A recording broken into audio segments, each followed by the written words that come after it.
Welcome to the Rogue L&D podcast, allowing you to meet some of the brilliant folk driving people performance and development forward in an informal and human way. My name's Tom Bailey, award-winning L&D leader and passionate maverick for all things development. Join me as I ask questions of some of the industry's most innovative and interesting people. I'm Natal Dank, and it's fabulous to be here. I wear two hats. One is I'm an author and speaker, ideas generator in everything Agile HR and Agile Learning and Development.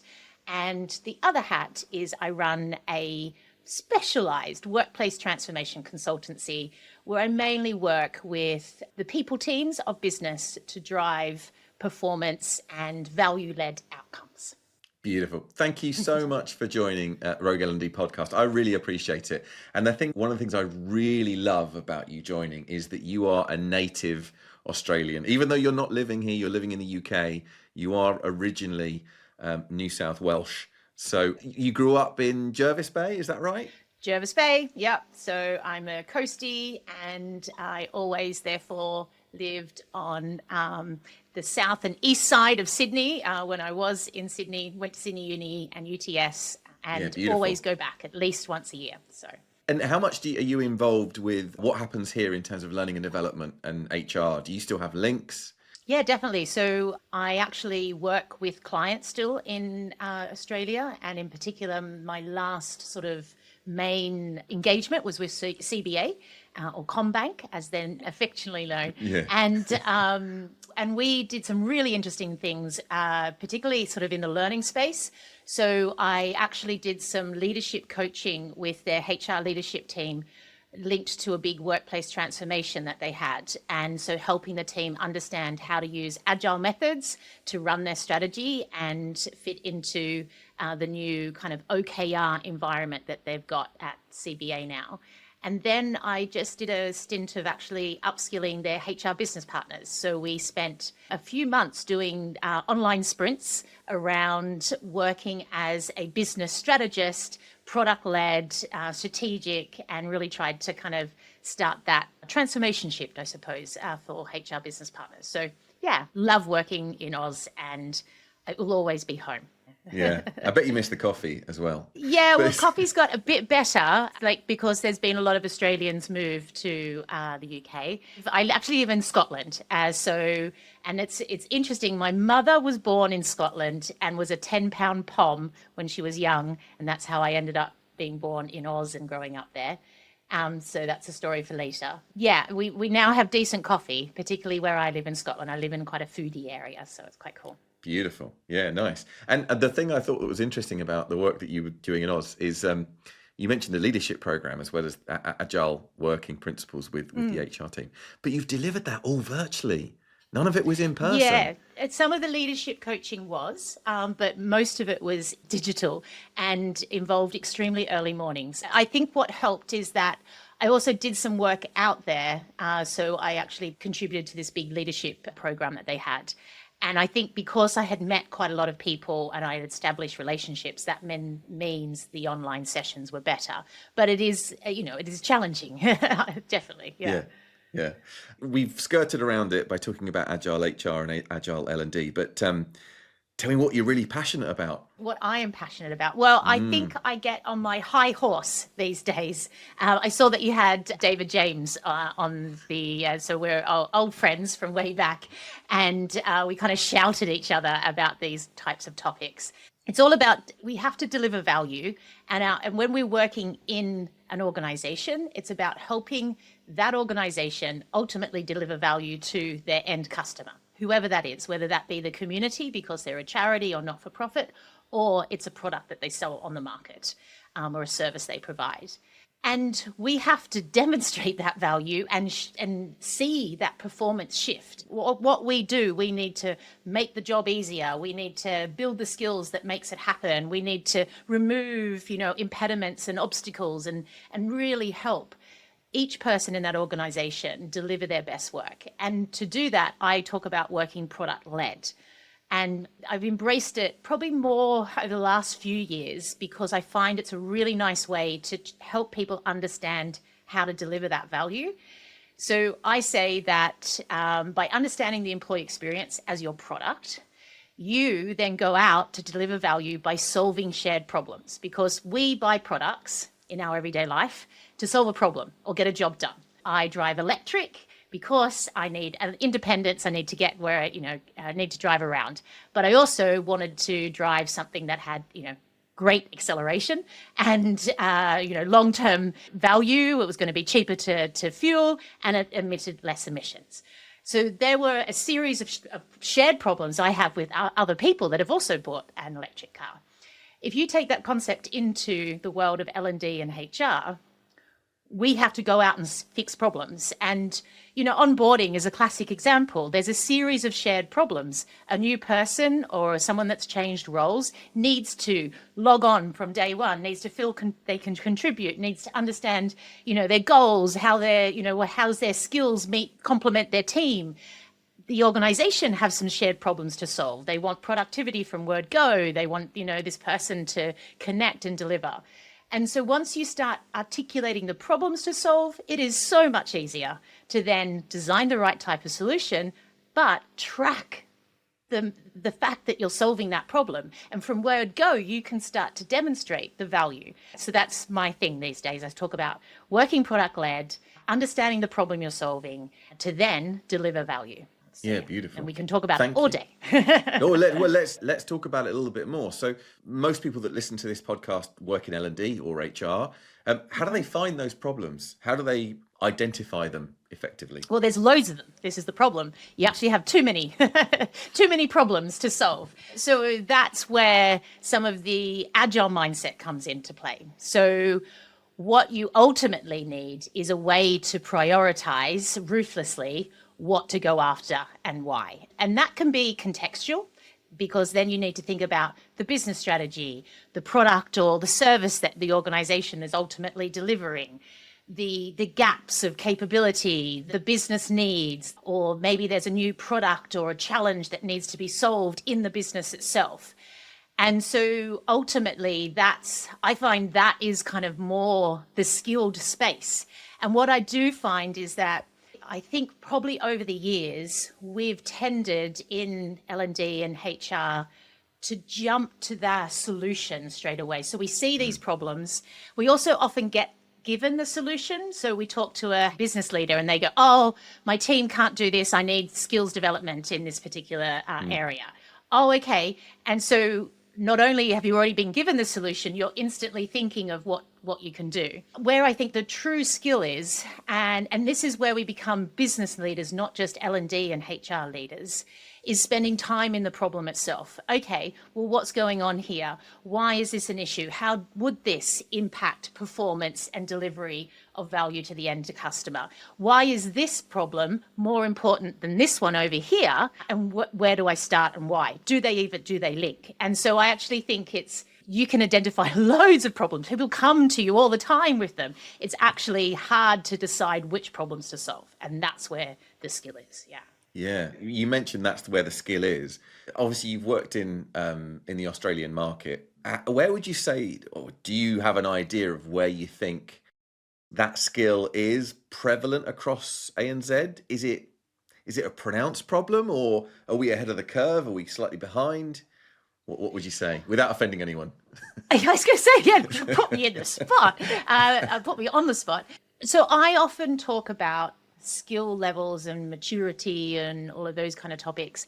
I find that they're more contextual and based on the often organizations themselves, and less about the nation in which those organizations are operating or the culture. And so I would say that Australia has some organizations with some amazing professionals that are doing this well, and then they've got all the rest.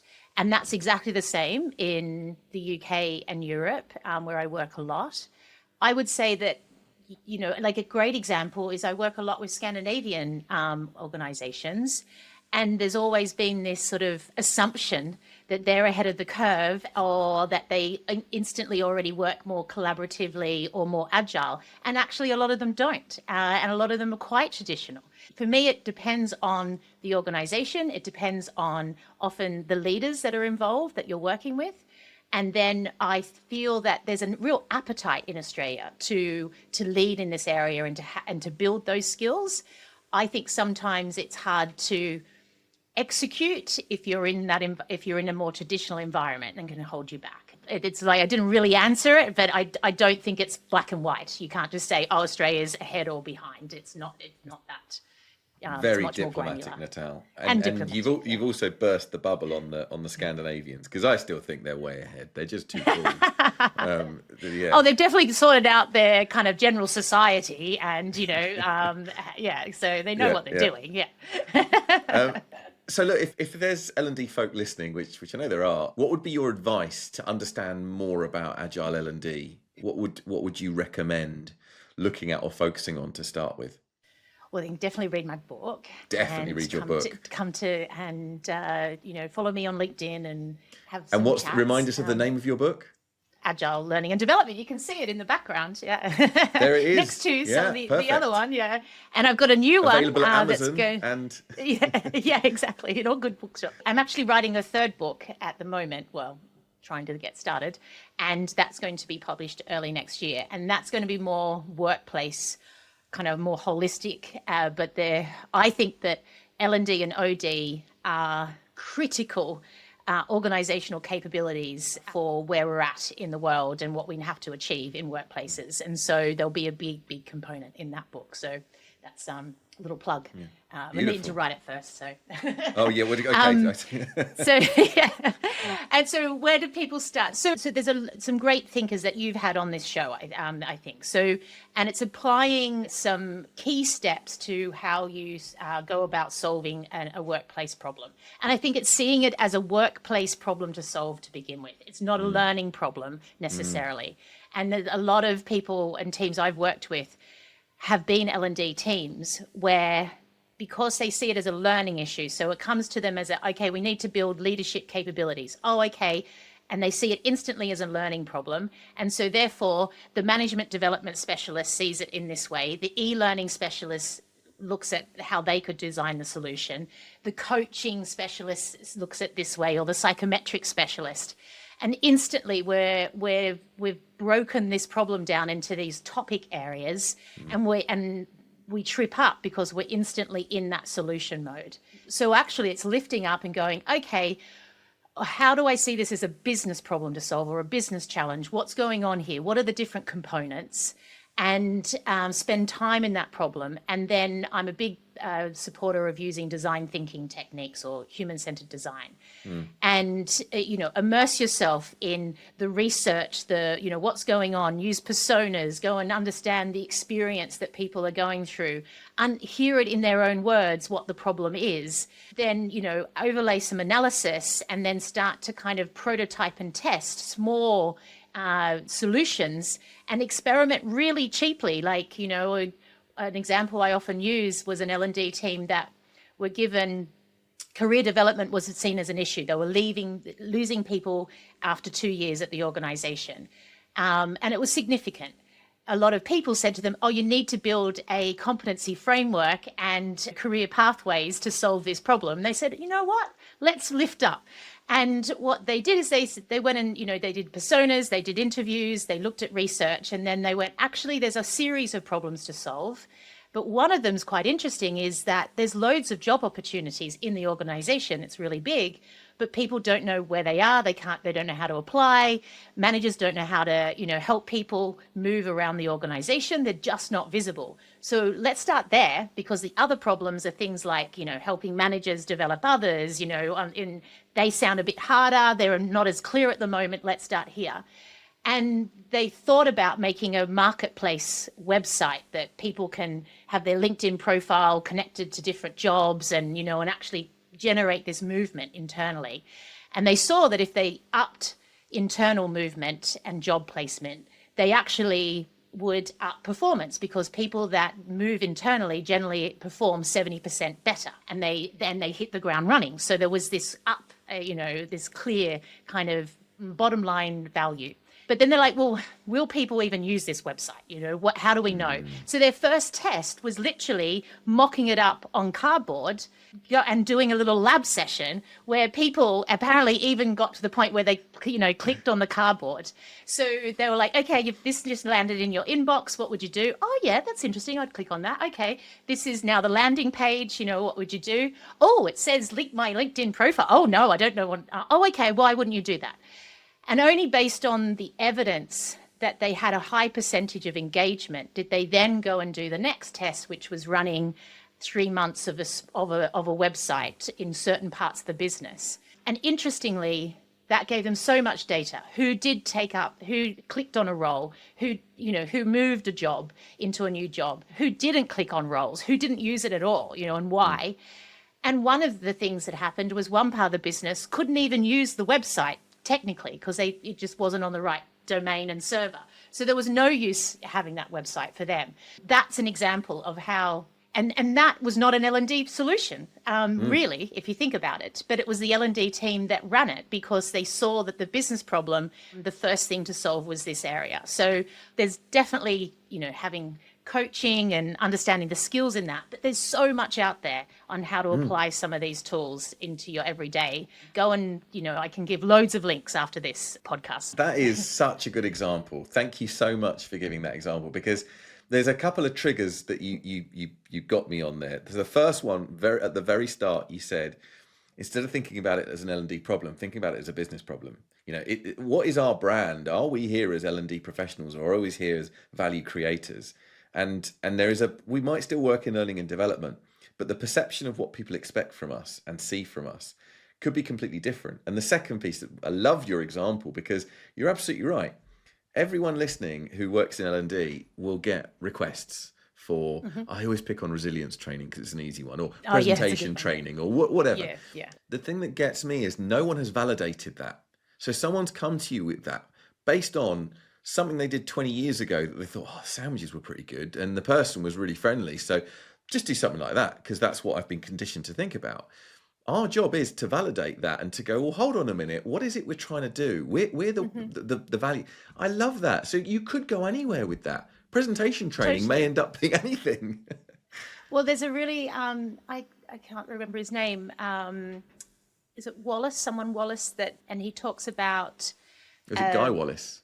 Guy Wallace, isn't it? And he talks about performance delivery through your L&D solutions, and in particular, understanding, again, it's the job to be done, the accomplishment, the thing that has to happen. So presentation skills is just a kind of a conduit, a method to get you to what you have to achieve. So what we want to uncover is, what does this person need the presentation skills for?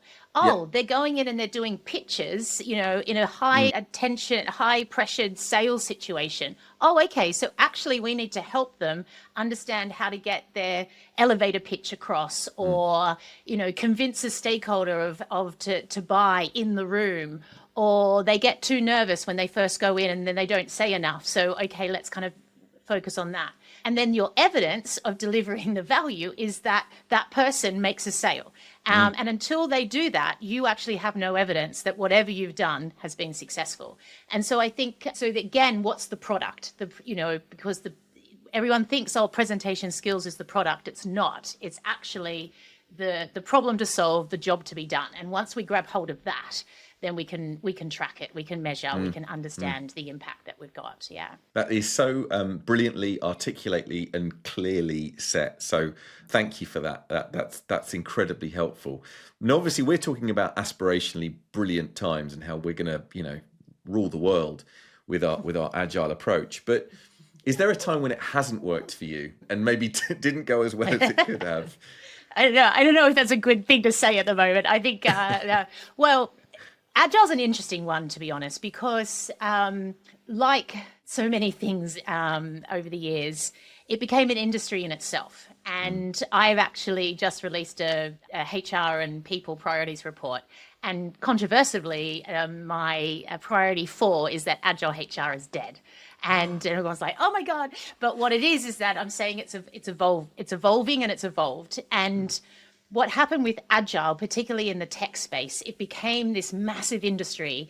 and all this certification programs, and then it started to be implemented in organizations in a very non-agile way. So top down, really heavy. There's these big scaled models, and people felt like they were just part of yet another type of production line. It was okay. It was test and validate and ship your product fast, but it wasn't that empowering. There was, it was, and so there was a lot went wrong with some of the way that Agile was implemented.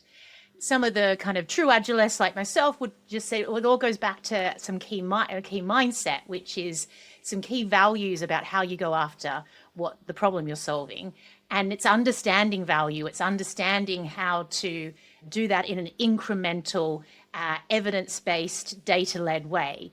And so what we're talking about here is a lot of those core principles in how you apply in different areas. So first of all, that's definitely where Agile has gone wrong, to the point where what's interesting is that you might have known, Agile got a bit of a bad name in a lot of organizations, and it was implemented, I thought, in quite bad situations. It was also, even teams I've worked with over the years, there's a big difference to doing a program and then getting going and then actually having a sustainable kind of flow of work. And these days I talk a bit about what kind of went wrong and where do we go next. And so we emphasize speed over sustainable flow or workflow. We got obsessed with customer needs and values rather than thinking about product and overriding kind of organizational value. We got very obsessed with, ceremonies and stand-ups and, sprints and scrum boards, where actually it's all about building up a rhythm of work. And I'm a big believer that it's not one framework. So Scrum kind of has a bit of a bad name these days because it was implemented in a lot of places in this very textbook way. You must do it like this. And it doesn't suit a lot of environments because it's primarily suited to a tech team that's making one software product, And so if you're L&D and you're working across numerous programs and numerous learning solutions, numerous products and BAU, it doesn't suit you. It doesn't work. But there's some core elements of an agile cycle, which is, the plan, do, review, adapt, which it's not anything new. And we know it works when we apply that, breaking the big project down to small, manageable chunks, getting evidence that something works, at a prototype level before you then go to your MVP or your pilot and all of those kind of things. So I talk a lot more about a toolkit now and understanding the flow of work and the interconnection of your team with others and how that all fits in together. So I don't know if I fully answered that question because I went off talking about the perils of Agile, but it's a big debate in the kind of Agile scene itself, to the point where a lot of big certification bodies now call themselves product-led Agile, so they talk about product management rather than Agile itself, because there's an evolution of the thinking around it. I think it's a really good point, because Agile, as you say, it's full of certifications. I'm sure we can all imagine which ones we're talking about, and it's a whole practice. But in that regimented approach, it's almost paradoxical to the agility that you're trying to be espousing. Isn't it? I know. It's ironic. But it's really prescient for us in L&D, where a lot of what we're doing is transformation. And I don't know, maybe it's just me, but sometimes I can feel a bit daunted and go, oh, am I allowed to be doing transformation? Because I haven't got any accreditation in official change management. Am I?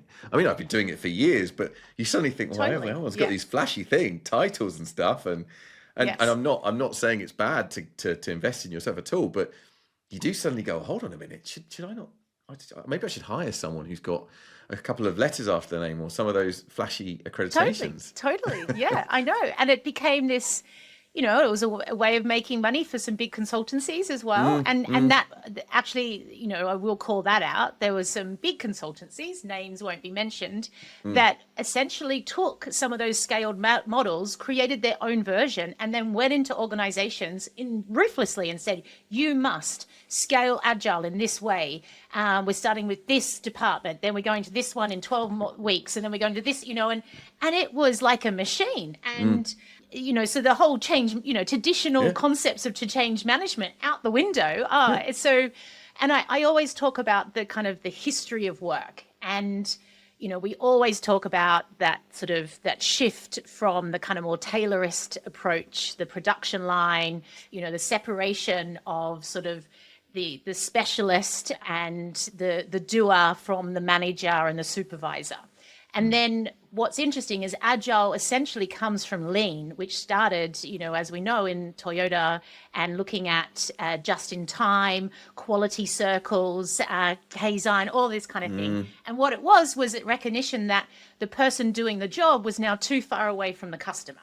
And the best way to solve problems and deliver just in time was to bring everyone together now in these quality circles and design the right solution.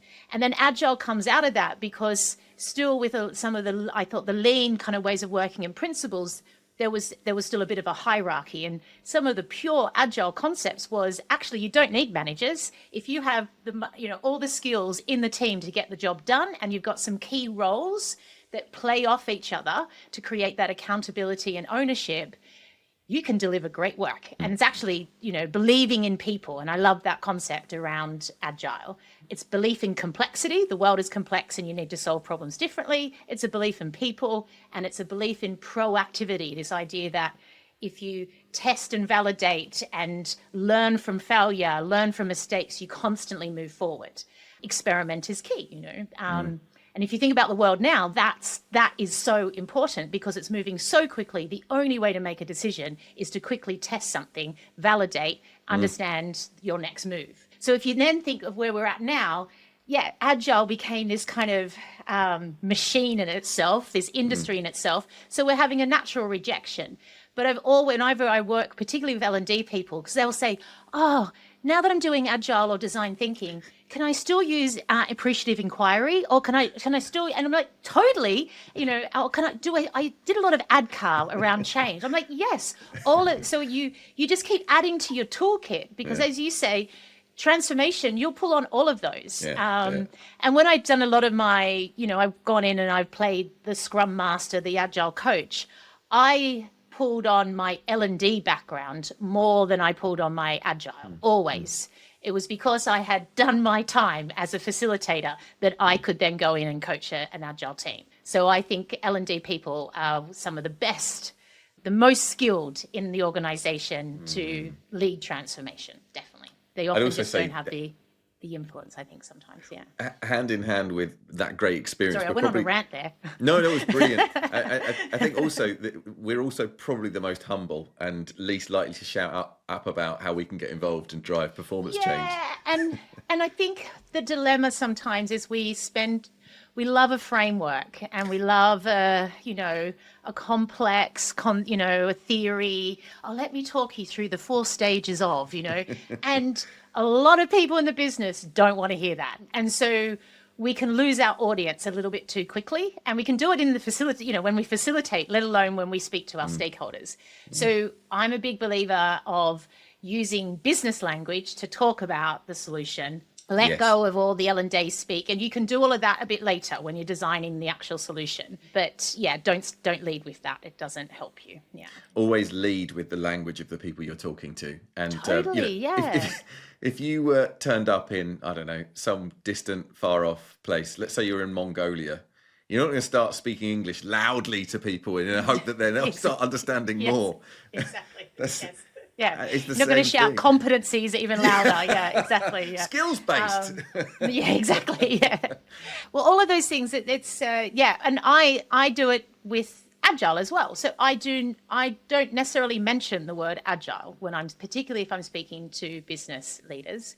I talk about the business challenge, I talk about the strategy, I talk about the hypothesis that we currently have. So if we do this with our leaders, we believe this is going to be the result, but we need some evidence that that's going to happen. So let's test it before we do a full implementation. You talk like that that's Agile basically, but I didn't mention it and I put it in the words that they understand. And so the more you do that, the more success you will have, I think. 100%.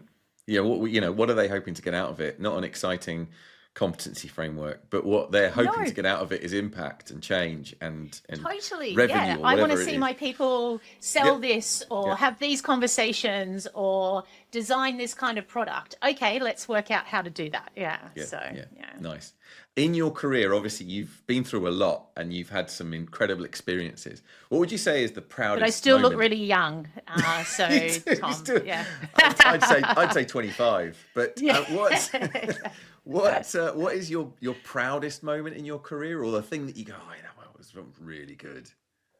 It's linked to the books, actually, even though the books are kind of like little mini meltdowns that you have in your life and you never, ever are going to write another book. I think it's a little bit similar to, even having a baby where you kind of, you go through this trauma, but the love of that, then you a bit later on, you're like, oh, I might have another baby. So, yeah.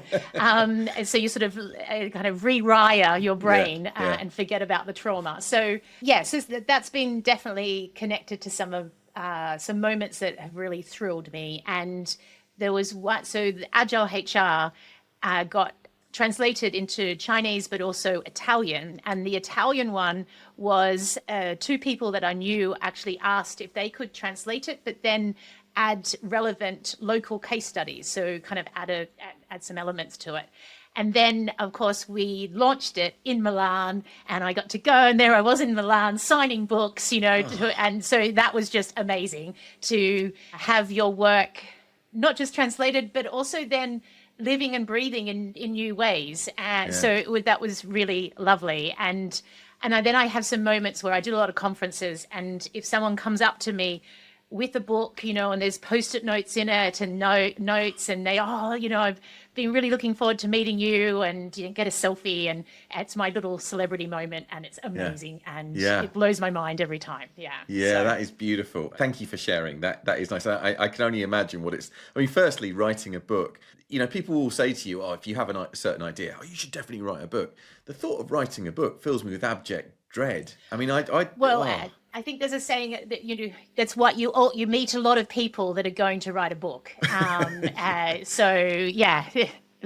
Fewer people that have, and then there's a lot of, there's a lot of books out there as well. So if someone reads your book, it's pretty amazing that it's cut through the amount of books I have that I haven't read because I think I need to. So I haven't found the time yet. So now you did mention celebrity moment. So have you ever? And this isn't about celebrity culture. This is just. Do you have an amusing anecdote of when you met someone famous? Not really. Bob Holness on the train, or Jason Donovan. I was trying so I have met some celebrities here and there. I think what's interesting about those moments, and there was one in particular where you think you know them, so you don't. So because a celebrity is so familiar to you, that they walk past you at a markets or something, and you're like, oh. How do I know that person? Oh, I think I used to work with them. Oh, yeah. And you're going through, was it at that company or that one? Or maybe it was when I lived in blah, blah, blah. And then 2 hours later, you're like, oh, it's Billy Connolly. It's like, it kind of hits you. So that's what I think so interesting about those moments is that the everyday nature of them, you don't expect to see a celebrity at that moment. And then there was a really funny one it was celebrity. He's in London. And he is in a what we would call a bottle shop, a bottle-o, and it's late at night, and he's buying a cheap bottle of wine, and someone comes up to him and goes, "Oh my God." John Malkovich, that's right, it's John Malkovich. Yeah. So he's like, "Oh my God, you look just like John Malkovich," and he's like, "Oh, really?" And she goes, "Oh, and you sound like John Malkovich." And he's like, "Oh, really?" He goes, "Oh, yeah, that's amazing." And then they walk away, right? And he's like, and he goes, "Well, that's because she doesn't think John Malkovich is going to be in this, this little shop in London buying a cheap bottle of wine at 11 o'clock at night. But John Malkovich is, John Malkovich is a human like the rest of us. So. Totally, yeah." It's so funny. I think that's what's funny. Yeah. It is funny because it reminds me of I once caught it just totally reminded me exactly the same experience. I was queuing up. When you get an EasyJet flight in Europe and they don't really do a proper queue. You just kind of snake around somewhere. And I was queuing, and I suddenly looked up and saw this guy, and I'm like, I did what you just said. I think, oh, he looks familiar. Oh, yeah, he looks just like, and then same. And it was Bob Geldof. Why Bob Geldof was going on a 1 hour EasyJet flight, I've no idea. Probably because he's a human being, and, you know, Boomtown Rats have had their heyday. He's probably not got as much royalties as he had. But you don't expect to see someone like that in that everyday scenario. And, exactly. Yeah, it's a fair point. It could be that that's the only way to get there. So I live near St Andrews in Scotland, so it's about an hour up from Edinburgh, and I do a conference every year in Barcelona. And you'd think flying from Edinburgh to Barcelona, not a problem. No, the only airline that actually does it direct all year is Ryanair, and I'm not a massive fan, but you got to take a hit because otherwise you got to do 2 flights and it takes all day. So it's like, Bob was probably just getting the one flight that he could, you know. Yeah, true. Slumming it with Oliver's because we all had to. No, that does sound grim. Thank you. That's wonderful. Thank you for indulging me on my celebrity story and actually adding value already. That's very cool. I think meeting Bob is quite cool. Well, I wouldn't say I met him. I just looked at him from afar because I always think the worst. You met him. You go up to a celebrity and go, "Oh, hi, you're Bob Geldof," or "Are you Bob Geldof?" And then what are you going to say after that?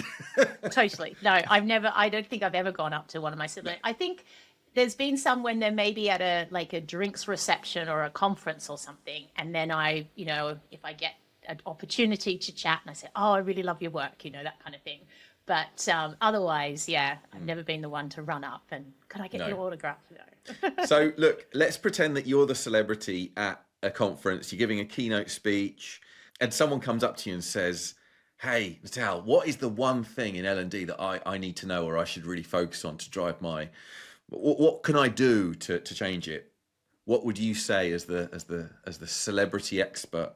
I would go and speak to a couple of key business stakeholders, be those leaders or some key people in certain parts of the business, and understand what's keeping them up at night, and understand how you can help them solve that problem, and start there. Yeah, absolutely. Because you need, going back to what I said earlier, there's loads of problems. You start speaking to someone and a few people, and you'll come back with this massive list. You'll need a criteria to help you decide which problems to solve. And I use the value effort matrix quite a lot. But on the value side, you need things like, is it a strategic priority?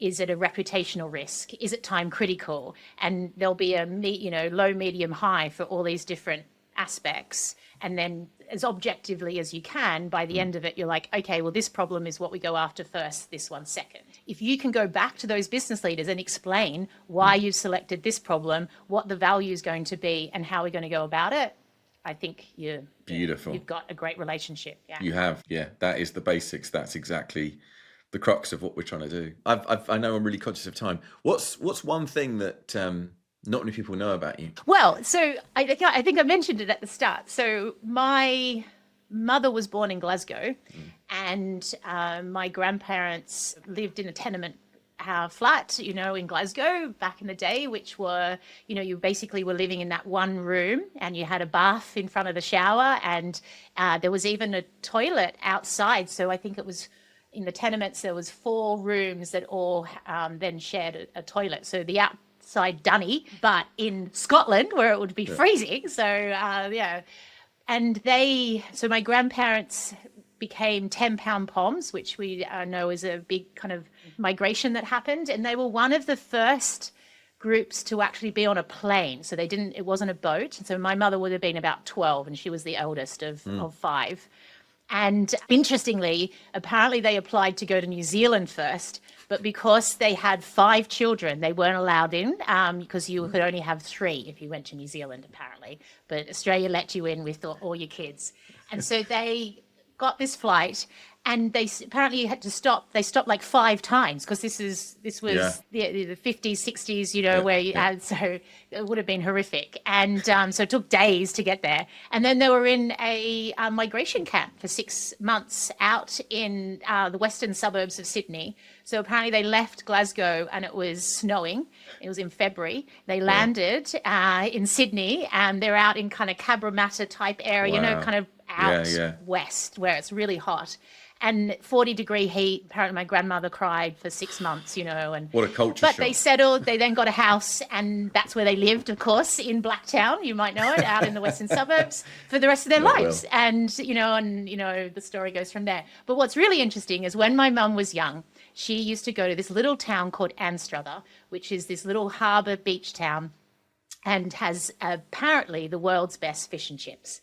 And so even when my mother was like 10, you would go and line up at this fish and chip shop. And I now live just up the road from this fish and chip shop that's still happening. And so it was very interesting that it's come full circle, and I took my mother there. She's in her 70s beautiful. now. And so that's probably something that people don't know about me. Yeah. That is so good. I love the full circle element to it. That is really good. One of the things, having lived here for however many years I've lived here, I still don't think the fish and I miss cod and haddock. I really, really do. Well, and there's the chips. There's some hardcore fat involved.